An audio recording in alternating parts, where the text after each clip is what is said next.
Au nom de Dieu, le clément, le miséricordieux. La prière est le pilier de la religion. La prière rituelle est précieuse et importante, et elle est peu dispendieuse. Et bien sot et perdant celui qui ne la fait pas. Si tu souhaites comprendre ceci avec la même certitude que 2 fois 2 font 4, écoute cette parabole. Une fois, un grand souverain envoya 2 de ses serviteurs séjourner dans une de ses belles propriétés situées à une distance de 2 mois de trajet à pied et il leur offrit 24 pièces d'or, et leur enjoignit de s'acheter des tickets et des provisions de voyage et de résidence. À une journée d'ici vous trouverez une station où l'on emprunte, selon sa fortune la voie maritime, la voie ferrée ou la voie aérienne, leur dit-il, après quoi les 2 serviteurs prirent congé. L'un d'eux était heureux, s'il dépensa un peu d'argent jusqu'à la station, il fit aussi un joli commerce, satisfaisant ainsi son seigneur. En conséquence, sa fortune s'est multipliée par 1000. L'autre serviteur, qui était un misérable, un voyou, dépensa jusqu'à la station 23 lyres d'or au jeu de hasard, si bien qu'il ne lui resta plus qu'une lyre. Son compagnon lui dit alors, « Écoute-moi.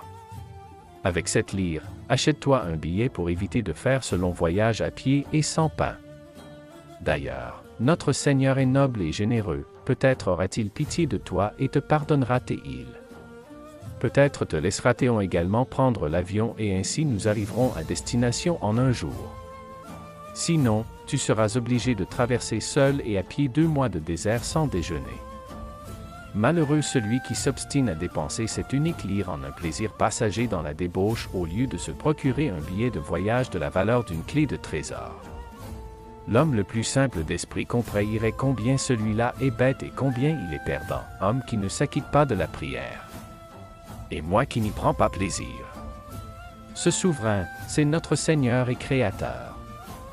Des 2 serviteurs, l'un est le dévoué qui fait ses prières avec ferveur et l'autre représente les insouciants qui les négligent. Les 24 pièces d'or sont les 24 heures de vie par jour. Le domaine du souverain, c'est le paradis, et la station la tombe. Le voyage, c'est le voyage de l'homme vers la tombe, vers la résurrection et l'éternité. Les hommes parcourent ce chemin dans des conditions variables suivant leur action et la force de leur foi. Parmi les pieux, 2 en est qui comme l'éclair parcourent en un jour une distance de 1000 ans. Et en est d'autres qui, comme l'imagination, font en un jour un trajet de 50 000 ans. Le glorieux Coran fait allusion à cette vérité dans 2 versets. Le billet de voyage, c'est la prière. Une seule heure suffit pour les 5 prières et les ablutions qui les accompagnent. Comme il est perdant et déraisonnable et injuste envers lui-même celui qui emploie ses 23 heures pour cette vie terrestre si courte et n'emploie pas une seule heure pour la vie éternelle ô combien longue.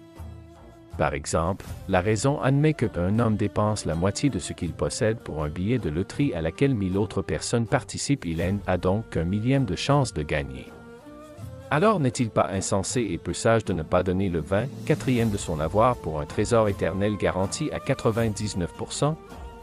Celui qui prétend à l'intelligence, ne saisira-t-il alors pas l'écart qu'il y a de lui à la raison? Et pourtant, la prière est en elle-même soulagement de l'esprit et du cœur et tranquillité pour la libération de la raison, et elle n'est pas si difficile pour le corps.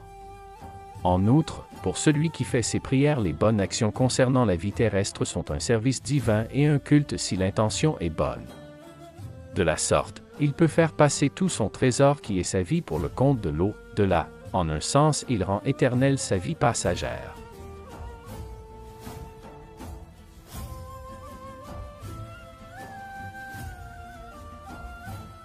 En vous abonnant à notre chaîne, vous pouvez recevoir des nouvelles de nouvelles vidéos. En partageant les vidéos, vous pouvez entrer dans le cœur des nécessiteux.